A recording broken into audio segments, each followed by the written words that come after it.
Dear students, in this lecture we shall learn about the short-run production function. Because we talk about the production functions in our microeconomic as well as macroeconomic analysis, but what is the short-run production function, how we can analyze that, this is we shall see in this lecture. We have started with the basic understanding of the short-run production function, and we all know that in short run we cannot vary all of the factors of production. So once this happens, ये जो हमारे पास production function है उसमें हमने एक factor of production को constant कर दिया by putting a bar on it, और वो है capital. And we can see कि इन रूटीन लेबर को एम्प्लॉय करना, उसको कम या ज़्यादा करना is less time taking, whereas employing more capital, नई बिल्डिंग्स बनाना, नए प्लांट्स बनाना, that is more time taking. And in old times एक साल के अंदर इतनी एक्टिविटीज पॉसिबल नहीं थी. हाउएवर आजकल की दुनिया में जो डिजिटली एडवांस दुनिया है, इसके अंदर हम कैपिटल को जल्दी बदल सकते हैं, चाहे वो सॉफ्टवेयर्स हो, सॉफ्टवेयर हाउसेज हो जिसके अंदर कंप्यूटर्स को हम एक दिन के अंदर ला सकते हैं और कैपिटल वो हमारा डेवलप हो जाता है. बट हम बात कर रहे हैं एक कन्वेंशनल थिंकिंग की, जिसमें शॉर्ट रन में सारे फैक्टर्स ऑफ प्रोडक्शन आमतौर पे एक साल में चेंज नहीं होते. So this is what we have done here. हमने कैपिटल को कांस्टेंट किया, और आप जानते हैं कि किसी कांस्टेंट को हम इंडिपेंडेंट वेरिएबल्स में नहीं लिखते. सो हमने यहाँ पर कैपिटल को नहीं लिखा, इसको एक्सक्लूड कर दिया. Once we take the derivative of this short run production function, हमारे पास marginal product of labour calculate होगा. We can guess that it is the change in output due to change in one unit of labor, that is the input, and in this case the variable input, whereas capital was the fixed input. So इसे हम MPL से denote करें या हम FL से denote करें, it conveys the same message, that is the rate of change of output with respect to the changes in labor. So it is showing a positive relationship because इसका answer हम expect करते हैं positive होगा. जैसे जैसे labour employ होगी output वैसे वैसे बढ़ेगी. बट बढ़ेगी कैसे, ये है जो हम MPL की स्लोप से जान सकते हैं, और स्लोप के लिए हमें MPL का एक और डेरिवेटिव लेना पड़ेगा जो कि उस स्लोप को शो करेगा. सो उसे हम FLL भी लिख सकते हैं बिकॉज L के लिहाज से दो डेरिवेटिव्स कैलकुलेट किए जा चुके हैं. It is less than zero, इसका मतलब यह है कि ये इंक्रीज तो कर रहा है लेकिन एट अ डिक्रीजिंग रेट. और जो हम स्टैंडर्ड थ्योरी में पढ़ चुके हैं कि there are diminishing returns to labour in this case.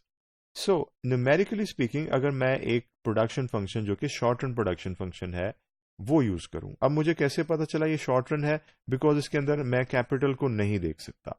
Capital is not considered as a variable, it's considered as a fixed factor of production, that is why it's not included, right. So let us do this numerically. ये हमारे पास average production function है का formula है, जिसे use करके हम जो original production function दिया था उसे हम एवरेज प्रोडक्ट ऑफ लेबर निकाल सकते हैं, और उसकी फाइनल वैल्यू ये है, ये आप वेरीफाई कर सकते हैं सॉल्व करके. इसको ऑप्टिमाइज करने की अगर हम कोशिश करेंगे, we will need FOC and SOC, यानी कि फर्स्ट ऑर्डर कंडीशन और सेकंड ऑर्डर कंडीशन.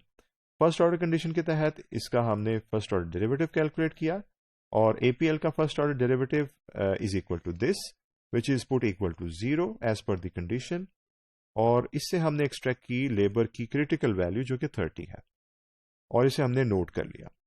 अब हमने APL का डेरिवेटिव का सेकंड डेरिवेटिव कैलकुलेट किया जो SOC के अंडर कैलकुलेट होता है, और वो answer negative they, which means के हम किसी मैक्सिमम पे इस वक्त एग्जिस्ट कर रहे हैं, we are at some maximum point. Now this APL maximum हम इसको भी कैलकुलेट कर सकते हैं बिकॉज हमारे पास क्रिटिकल वैल्यू है. सो जहां जहां पर लेबर की वैल्यूज हैं वहां पर हमने क्रिटिकल वैल्यूज ऑफ लेबर को सब्स्टिट्यूट किया, और हमारे पास जो मैक्सिमम वैल्यू ऑफ APL है that is found and that is 102. इस तरीके से हम मार्जिनल प्रोडक्ट का भी एनालिसिस कर सकते हैं इसी प्रोडक्शन फंक्शन को यूज करते जो कि हमने अभी एग्जाम्पल के तौर पे चूज किया, and that is MPL. MPL का आंसर ये आएगा. आप डेरिवेटिव की कैलकुलेशन करें और अपनी रिहर्सल करें कैलकुलस की, and see if it is correct. उसके बाद ऑप्टिमाइजेशन करने लगे हम MPL की, जैसे हमने APL की ऑप्टिमाइजेशन की in the previous steps. First order derivative हमारे पास ये होगा, इसे हम कह सकते हैं फर्स्ट ऑर्डर कंडीशन, और once it is put equal to 0 हम कह सकते हैं कि the value of labour the critical value of labor is now easy to find, which is now 20. So we note this और हम चलेंगे सेकेंड ऑर्डर कंडीशन की तरफ ये कंफर्म करने के लिए कि क्या मैक्सिमाइजेशन हुई है या नहीं.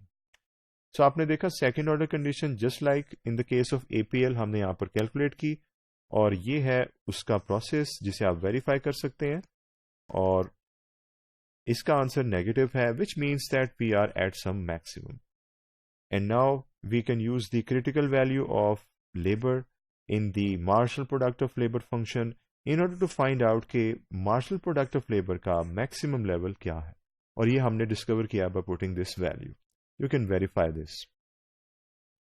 So this is how we can use the calculus to analyze a short-run production function and its variants, that is marginal product of labor and average product of labor.